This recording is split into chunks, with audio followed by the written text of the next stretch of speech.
Hello everyone and welcome to another StarCraft 2 commentary with Excel, and today I'm going to be bringing you a game between ROOTqxc.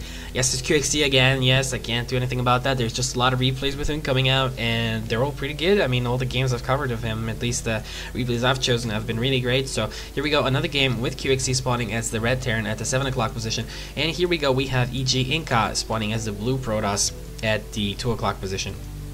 So it's going to be a TVP. I'm glad to be bringing you more Protoss matches. We've seen so many ZVTs lately. I mean, it's like filled with ZVTs all over the place. But here we go, we have a PVT, which is another very nice matchup. I like the way it plays out, and the map is one of my favorites, the xel'naga caverns. It's just a very fair map, to be honest. Positioning of the gold expansions is really great. Also, the expansions that you can take early on are very close to your main base, so you can set up defenses in front here and have a quick access route to your third expansion after you take the rocks down. The thing is, you can actually take your expansion before you take the rocks down. You can just walk. You just have to walk around. So then you can just take these down to make it easier to defend. And here we have Inka scouting ROOTqxc. Just gonna call him QXC. I never call him ROOTqxc, but yeah, so let's see what he's going to be doing with this probe. He's going to try delaying the completion of the barracks. Now, this is always a nifty trick you can try in ladder games. You're forcing your opponent to take SCVs off the line. So basically, in this case, he has one SCV building the barracks, and he's forced to take another one off the line to deal with your probe. So you're basically having just one worker off the mineral line while your opponent has two. So that's something you should keep in mind against Terran players if you want to harass with your probes. I mean, for those of you who are not into the subtleties of this stuff, actually everything that you do, everything that delays your opponent, that gives you a slight advantage, matters. But oh, gotta be careful with that probe, and almost gets this round off, and the probe does not die actually. So yeah, anything that you can do, for instance, if you do manage to kill off or force your enemy to take the SCV off building the barracks, you're going to delay the barracks, so that's another good thing for you. And QXC is doing the same. He's scouting over here in Inka's base. Not much to see right now. Just this is most like this is as standard as it gets for Protoss. Just pile on into gateway, into cyber core, into gas. So yeah, that's it. And let's see if we're gonna see a warp gate push over here. Might be a warp gate push.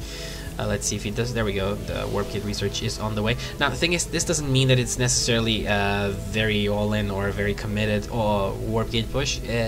You actually, I don't know if there's any game in which I've seen warp gates not being researched. So you do get it mostly every game. It matters though what happens afterwards, if he does plant down more gateways or not. Most likely, when you play against Terran, what you want to get is a few sentries at the start. But you see that Inka is not actually taking the second gas, and he's already at the 27 supply, and that's a little late for getting second gas. I guess we're not going to be seeing that many sentries. Just one stalker being put over here at the xel'naga tower. And here we have an early expansion for Inka. Does QXC have one as well? No, actually QXC is going for a 1-1-1 opening, which means we might see banshees. Might switch it with the barracks, but I don't think so. No, most likely gonna be a medevac right now. Don't think this is gonna be a banshee, because this factory hasn't been building an add-on, and most likely it's gonna be used for stim research and so forth. Or actually, let's see, how is he going to switch this? Oh, he is actually going to switch this. So he's not getting an early stim. He's going to put the starport over here. Is he going? He's a little bit undecided. There we go. So it is going to be a banshee then, but without cloak, I assume. Doesn't have all the gas saved up for it. Yeah, there we go. One starting banshee for QXC, but it's actually weird that he didn't. Maybe he's going to prefer getting a reactor on his barracks. I'm not exactly sure.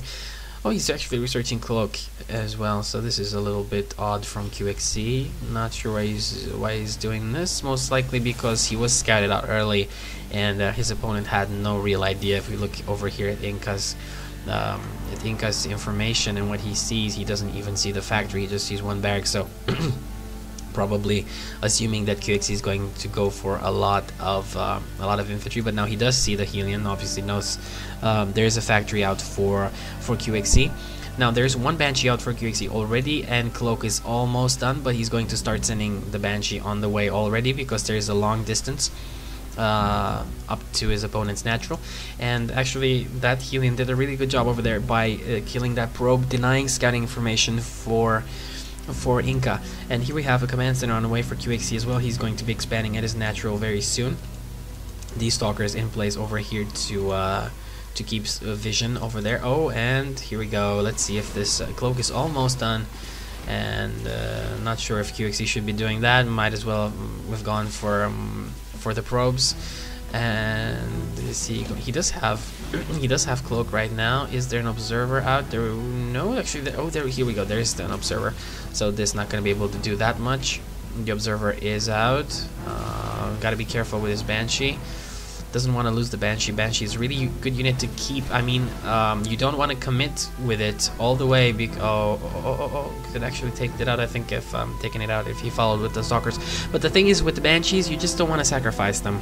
You want to pull off your harass, but you don't want to lose them because they're really good damage dealers. So later on, when you do decide to make a push or when you have to defend, Banshees are a great unit to throw in the mix of your army. Gotta be careful. The Phoenix is not doing anything.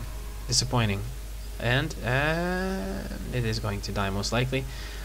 Goodbye, Banshee. There we go. No! Incredible. The Banshee stays alive, has enough energy to stay alive as well. Here we go. A lot of SCVs are repairing it. Now this looks funny for Inka. Take a looky here. There's an invisible thingy that the SCVs are repairing. So anyway, the second Banshee has made its way in Inka's base and is going to start working on the probes over here. The SCV is the observer is in position. Does cloak the Banshee. Oh, this is going to go very, very close. Yep, it does go down.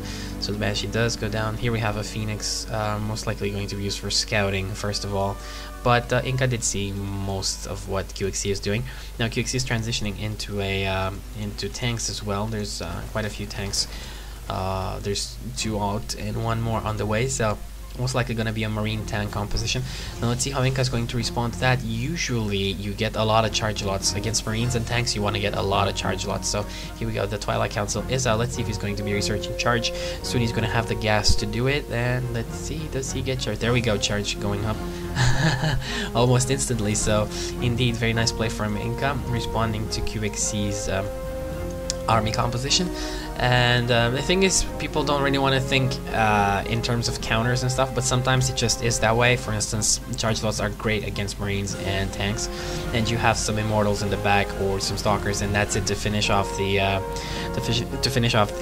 army after your zealots have died, because most likely your zealots are going to die, but they're going to do a lot of damage and they're going to absorb a lot of damage as well.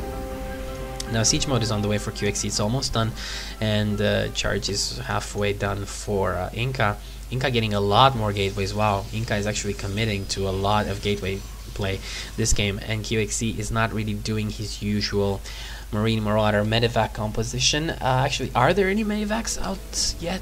No Medivacs out, and this starport is still having a tech lab added on, so a little bit more unusual play from QXC from the games I've seen.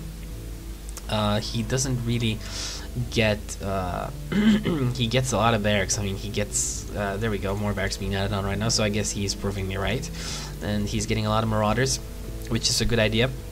You first get these marines because they're cheap, they're good to attack with, to defend with, and then you get your marauders to make sure you can deal with all the armored units from your opponent's army. And also 4 tanks in this army composition. Now QXC is moving across the field. That Banshee is distracting Inka over here. He's moving his forces out of position. Actually, QXC might be able to even snipe the natural, but no, some pylons are over here placed in good positions to warn Inka that there is an incoming attack. Now this Banshee is still cloaked, running out of energies very soon though, and here we have Inka moving across, and the tanks are sieged up though, but the charge lots are doing great. Oh, and great force fields blocking off the Terran army in this position. Tanks are doing some damage. Nice micro from QXC, but I do believe this army is going to get cleaned up really fast. There we go. did lose all its charge lots though in that exchange. So QXC actually take a look at unit counting station. Actually, you got to take a look at the army tab. No, unit counting station again. 1 tank, 1 Helion against 1 Immortal, 4 Stalkers, 1 Void Ray, 6 charge lots, and 3 sentries. So actually, just want to check this. The income tab, the harvester count is pretty much even, and the income tab, the income is equal as well. So here we have QXC building another command center, most likely going to float it down here. He should think about taking down those rocks. In this case, lots of people get a planetary fortress over here because it's so easy for your opponent to just come up from his base, take this entrance, and go straight for your expansion. So a lot of Terrans actually use a planetary fortress over here. So let's see what Inka decides to do. Seems like he's just moving around a little bit. He doesn't want to commit to anything.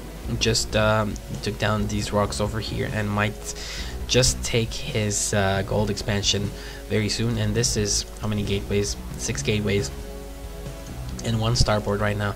Not many void rays or anything, and he might maybe want to scout again with his Phoenix, but he did see a lot of Marines and Marauders in that composition. So I think he expects to see pretty much the same from now on. The thing is, there's like no medevacs for QXC. I'm not sure I agree with this. I mean, medevacs are still a great unit to have. They're not that great when your opponent gets Colossus because of all the AoE damage that really they can't heal up. But medevacs in the end are a great unit. Thing is, there's also some High Templar out on the field. I saw some High Templar over here. Indeed, I saw Psystorm being researched there earlier. I hesitated to mention it, and there we have a bunker and 2 bunkers actually, and a lot of turrets being placed down. Looks like QXC is bent on entrenching this position over here. This is going to be pretty hard for the Protoss player to break, but let's see. Inka might just actually skip this and go for the natural. Let's see what he decides to do. He does decide to commit, actually. He does have a lot of charge lots. And the Psystorm, yeah, there we go. A Psystorm going down over here. And some Marines and Marauders coming from the back. Another, beautiful Psystorms on the SCVs. A lot of SCVs dying over there, and a lot of them getting weakened. He wants to take this down before the Planetary Fortress is completed, but the SCVs are trying to repair, although they're not... this is so... it's just so annoying when you try to take down a Planetary Fortress and all those SCVs are coming around. He still has a lot of charge lots left. 2 Templars as well. 1 more Storm on these SCVs is going to finish them off. And there we have... oh, these forces are really weakened right now. 1 more Storm would kill off so many units. And both players deciding to retreat to their newly acquired gold expansions. And here we have Infernal Preigniter being researched for QXC. Now that's really interesting. He might just use a few Helions and pop them in here. There's like there's 1 cannon though, but if you get like 4 Helions, you can take down all these probes if you're really good. So let's see if QXC is gonna go for... actually, he's gonna go for a drop. I think he's gonna load these Helions up and go for a drop. He is getting some medevacs right now though, because his units are completely screwed. They're all on such low HP, and there we go. The medevac, 1 lonely medevac is healing that entire army. That's not really I don't think it's gonna cope with that. And here we have QXC. Actually, QXC is only taking this expansion right now. He went for the gold first, which is great, because thing is, for a Terran it's an extra advantage because you can put a Planetary Fortress over here, and if you do, this also means that your opponent is going to have an extra struggle when trying to move towards your base. He's going to have to think about this Planetary Fortress. Sure, you can try bypassing it and going through these avenues and taking the left side, going for your opponent's natural directly, but it's really uncomfortable, because if you have siege tanks like that and forces close to your gold base, I mean, if your opponent has forces close to his gold base, it's not gonna be hard for him to just move his army over here and deal with you as you try to bypass the gold expansion. So in the end, it's up to the player and how they wanna approach the game. Now, the extended thermal lens is on the way for Inka, so Colossus are coming out right now. 2 Colossus, where's the second robo facility? There we go. So 2 Colossus on the way, and that's going to be really good against this infantry ball over here. Thing is, there's also quite a few tanks out for QXC. Yep, 6 tanks, and he got some ghosts as well. Gonna try EMPing those High Templar. It's mainly what he wants to do, but not so many High Templar out right now, just 2. But this guy over here has almost filled up energy, and this High Templar is also rising in energy quite fast. So here we have a lot of researches being done for 4QXC, he's getting the ghost energy upgrade, and he's also getting infantry weapons level 1 and level 2, and armor level 1 is done